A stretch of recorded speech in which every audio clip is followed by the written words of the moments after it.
ladies and gentlemen, welcome to Heroes of the Storm. Today I'm going to be looking at an overview for Diablo. So why might I be doing this, you ask? Well, it hasn't been up very long, but the video for Diablo has already gotten some feedback about the Non-Cain edition of the ability. So it was an experiment, wanted to try and do something fun for you guys, but apparently it didn't go over very well. So hey, you know, it's my mistake, I'll own up on that. We'll just go over his abilities again in my wonderful dulcet tones, so enjoy.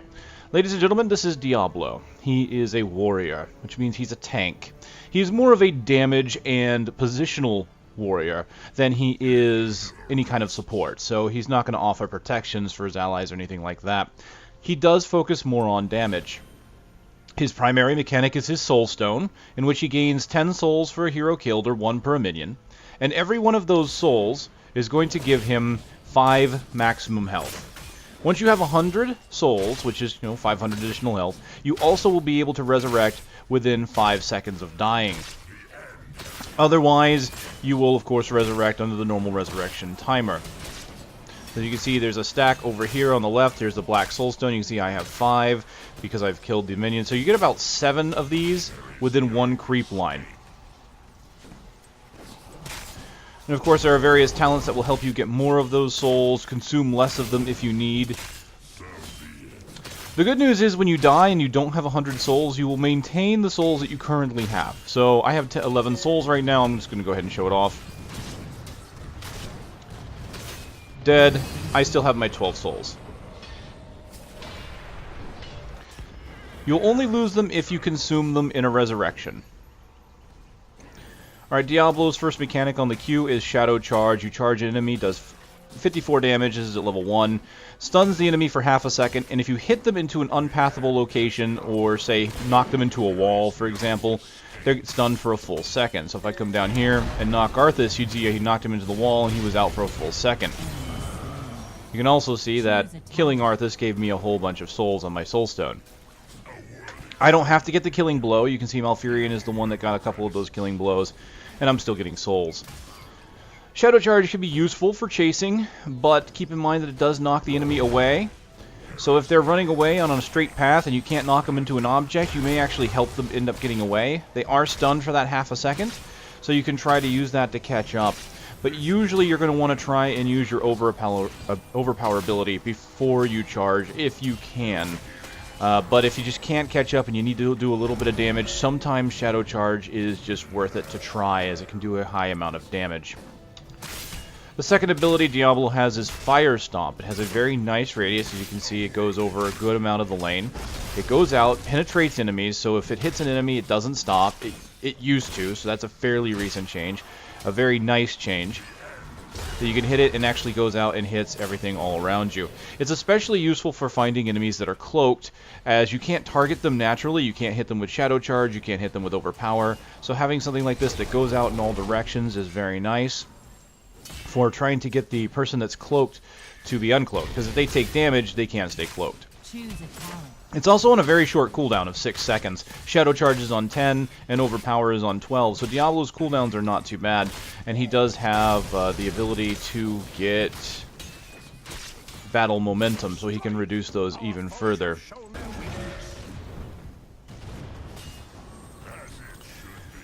So being on a low cooldown, it's highly suggested that you spam your Fire Stomp as much as possible, and not die in front of towers. But again, 49 stones, I still have them. As a matter of fact, even after death, because I assisted in that kill, I still got soul stones, or souls, in my soul stone.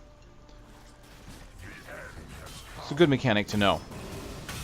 Alright, so Overpower, I've talked about it a little bit. This is the ability where you can grab an enemy and you throw them behind you. You deal 58 damage at level 3, and you stun them for a quarter of a second. So it's a very minor stun, but the point of it is to be able to do that. To grab them and then push them behind you.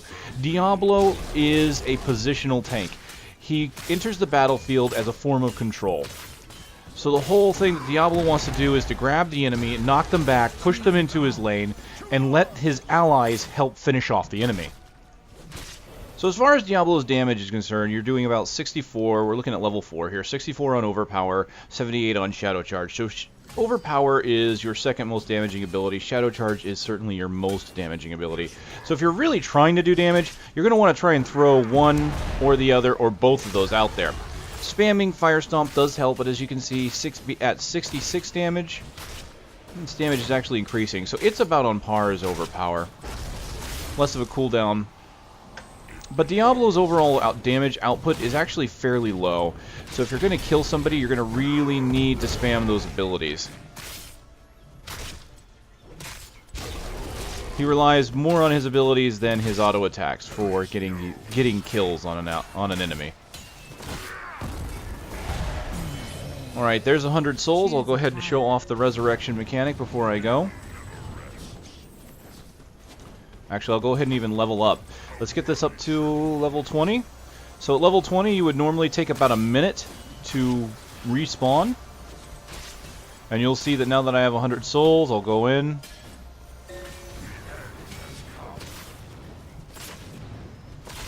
Just gonna die. As long as Arthas wants to fight me. And they're out of ammo. There we go. I'll just keep refreshing the forts if I got to. Alright, and with that in mind, what I'm going to go ahead and do is we're going to grab one of his 2 ultimates. There we go. And there it is. The souls are consumed, and you return to base. Actually, I don't think it showed it off here in try mode very well. There's supposed to be a red aura that shows up that the enemies know that Diablo is coming back. You did get to hear the laugh, though. That laugh is what everybody hears, even enemies, when Diablo dies. Alright, so Diablo's first ultimate is Apocalypse, with 100 mana cost. It has 120 second cooldown, so every 2 minutes you can go ahead and cast this thing. It creates a rune under every hero, so it is a global ultimate, and after a short period it explodes and does 300 damage and stuns for 2 seconds. I'm going to go ahead and activate it here, and you can see that it's got a fairly small area, and it is very easy to run out of. It's an ability that you're really not going to use to try and hit the enemy with, per se. Especially on a one-on-one fight.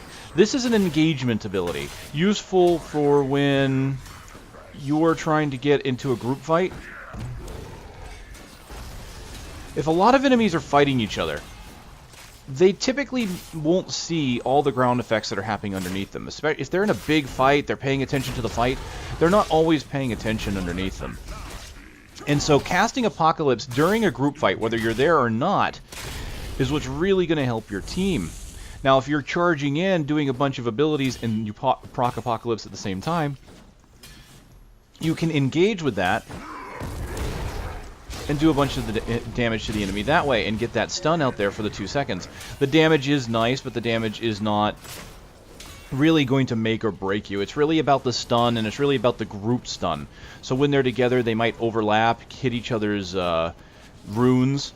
And that's the beautiful thing, is when they're clumped up, it's going to be a very large area of runes. So really what you're trying to do with Apocalypse is to break the enemy up. You're trying to get them to get away from each other, which can help your team pick people off, because if they run away in different directions, then it's going to be easier to find an individual enemy and kill them.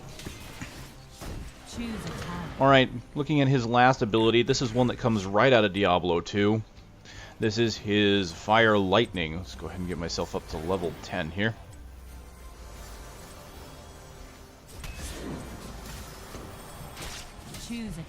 Alright, Lightning Breath. Channeled lightning that deals 1,200 damage over 5. The direction of lightning can change with the mouse cursor. So it is a very powerful ability. So we talk about Diablo being a damage tank. If you want to do damage, this is the ability for you. You can see the cone is fairly large. It is movable. It takes about a second for him to charge it, but I can move it around the battlefield, as you can see, and just completely change where it goes, so I can either clear a line or I can attack an enemy. And you can see that it does a lot of damage. I just hit Arthas with it, and he just went down very quickly. It even does a lot of damage, of course, to structures. It's very useful, very powerful, and there's a talent that increases its range and duration by 50%. So it will do quite a bit when you build for it. Just keep in mind that when you do it, you do have that 1 second charge up time, and you are immobile. You can't move while that's happening. You can cancel it though. So if I activate the Breath Lightning and I hit R again, I can cancel it. But keep in mind that if you cancel it, you're still going to get the full cooldown. But sometimes enemies are not in your range, you want to make sure that you cancel it so that you can still move, especially if the enemy decides to try and surround you, because you are very vulnerable with Lightning Breath, as you can only turn so quickly. So for example, if I do this and turn around, you can see there is kind of a slow turning time. It's not instantaneous, so the enemy can try to move around you and avoid it, so you want to try and get a good setup on it. Alright, ladies and gentlemen, that is the abilities for Diablo, the Lord of Terror, the youngest of his brothers. And he is certainly one of my favorite tanks because I like the damage he can do to help his team, and I do like the fact that he can position enemies. He's very well suited for combinations with heroes such as Stitches, who has a hook, or for, say, Kerrigan that can pull in, because Diablo can come in, knock the enemy behind him, shadow charge back, and then the other heroes, such as Kerrigan, can pull them even further back, so the enemy has a very long way to run. If you've got slow on your shadow charge, they have an even harder time of getting away. Alright, well, hopefully you enjoyed this segment here and going over the abilities of Diablo. If you came here from the other video, or maybe you're seeing this for the first time and you want to know about Diablo's talents, the original video, the overview video, is where you're going to want to go from this point, because after the opening part, I no longer do the KageKaze thing, and you can go and enjoy that. So have fun with that, ladies and gentlemen. So definitely, once again, owning up to that one, I apologize, and I wanted to make it up to you guys. So I'll see you on the next one.